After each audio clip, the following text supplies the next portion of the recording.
Scourge. The guy truly needs no introduction. With him being a herald of Unicron, he is by far one of the most powerful Transformers that we have seen so far in this new rebooted universe. In the film, we saw him wreck the former Maximal Leader Apelink, beat Optimus Prime in a 1v1 fight, force Mirage into stasis lock, and be the first person to truly kill off Bumblebee in a live-action movie. Now, something very interesting about Scourge is that when he kills his prey, he takes their insignia as a trophy and welds it onto his body. Throughout the film, we saw many insignias welded onto him. He had Maximal logos, Predacon logos, Autobot and Decepticon logos, and even Elite Guard, Wrecker, and Mercenary logos. This shows that Scourge has fought countless battles against a variety of Cybertronian factions. And the goal of this video is to determine how many people Scourge killed before Optimus Prime put him down. So without further ado, let's get to it. Prime, you're going to die on this speck of dust.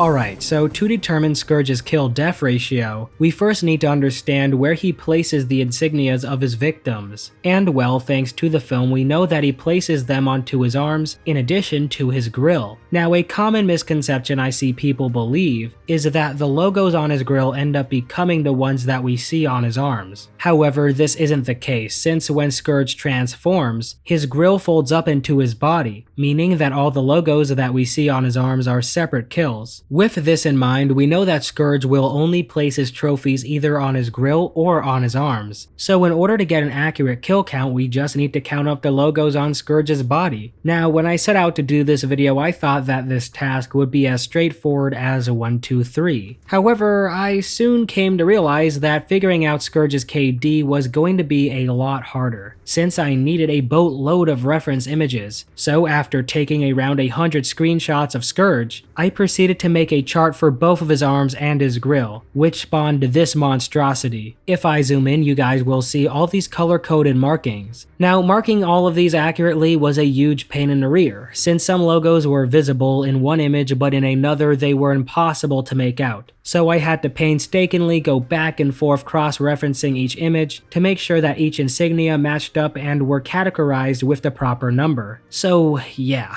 it was a ton of work that I'm glad is finally over. Now, after putting in over 6 hours of work compiling and labeling the logos, and double, triple, quadruple checking to see if my findings were in fact correct, I am pretty positive that the final numbers I came to are accurate. Of course, I'm only human, so there is a possibility that I missed something along the way. So in the description below, I attached a link to my findings, if you would like to cross-reference the work I did. Now, when going through the film, I ran into some problems with the placement of Scourge's trophies, which all stem from Scourge's left arm for some inexplicable reason. You see, in the film, Scourge has two designs for his left arm. One where he has this giant claw, which is the look that he sported for the majority of the film, and this design where his claw is retracted onto his arm, allowing us to see his normal hand. Now, the issue I ran into here is that when he sports this retracted claw design, his claw covers up some of the logos, and a few of the logos move to completely different spots. As you can imagine, this poses a significant challenge, since we would need to figure out what logos were covered up and which ones moved to different spots. And since there is a very little footage of him sporting this design, it's quite literally impossible to figure this out. So all of my findings today are solely based on his extended claw design, which I think is better to use as a reference point anyway when trying to figure out Scourge's kill count, since we are able to see more logos. Now, another issue I ran into is that Scourge's left arm has a few symbols that change throughout the film. When we see him on the Maximals' planet, he has a Predacon and a Decepticon logo on his shoulder. However, when he lands on Earth, the Predacon logo turns into a Maximal one, and the Decepticon logo turns into an Autobot logo. It's only until the final battle where they go back to normal. If you want an answer as to why this happened, I don't have one. But it appears that this goof started in the scene where Scourge tells Unicron that the Maximals left with the transwarp key. due to this being an animation error, I won't be factoring in the Autobot and Maximal logo into Scourge's kill count. Now, the last issue I ran into has to do with Apelink's and Bumblebee's insignias. As we know in the opening scene, Scourge ripped off Apelink's Maximal logo and put it onto his left shoulder. However, this logo never shows up again after this scene, and actually disappears in the shot right after he puts it on. What's even more interesting here is that Apelink never even had a Maximal logo on his shoulder prior to Scourge taking it.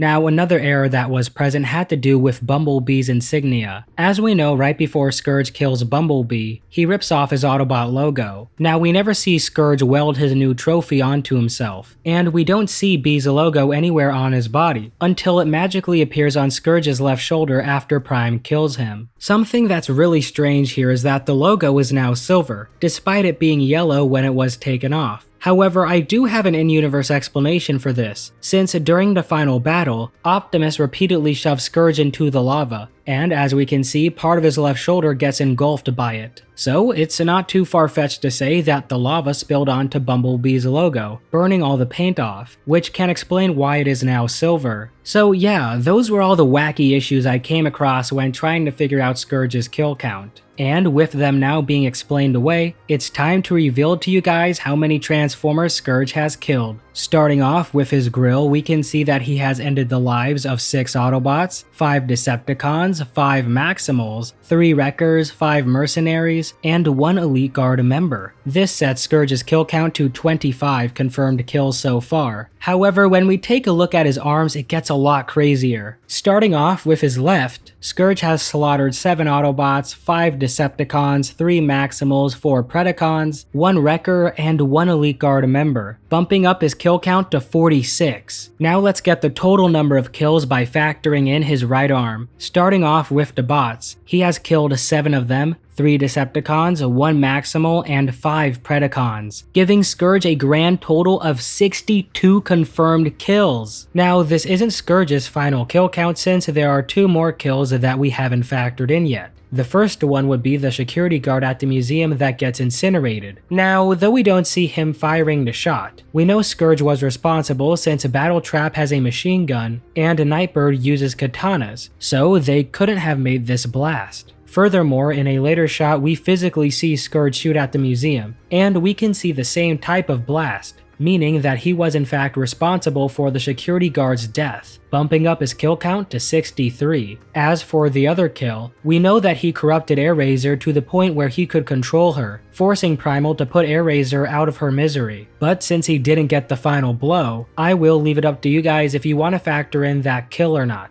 So yeah, if we factor in everything, Scourge has a combined total of 64 confirmed kills, 20 Autobots, 13 Decepticons, 10 Maximals, 9 Predacons, 5 Mercenaries, 4 Wreckers, 2 Elite Guards, and 1 human. The numbers speak for themselves. The Terracon leader was truly an absolute beast. Now, something interesting about Scourge's kills is the fact that the Elite Guard and Mercenaries are among them. This is significant since we haven't seen these factions in live action just yet. Granted, we did have Lockdown, who was a mercenary, but we didn't get to see the mercenary faction that has been depicted in the cartoons. And with them adding the mercenary logo from the cartoons, in addition to the Elite Guard and the updated Wrecker logo design, the future is very bright when it comes to what characters and factions we could see in a potential sequel. And just like that, you made it to the end of the video. If you're still interested in some more Transformers content, check out this video where I discuss what characters were locked up on Lockdown Ship.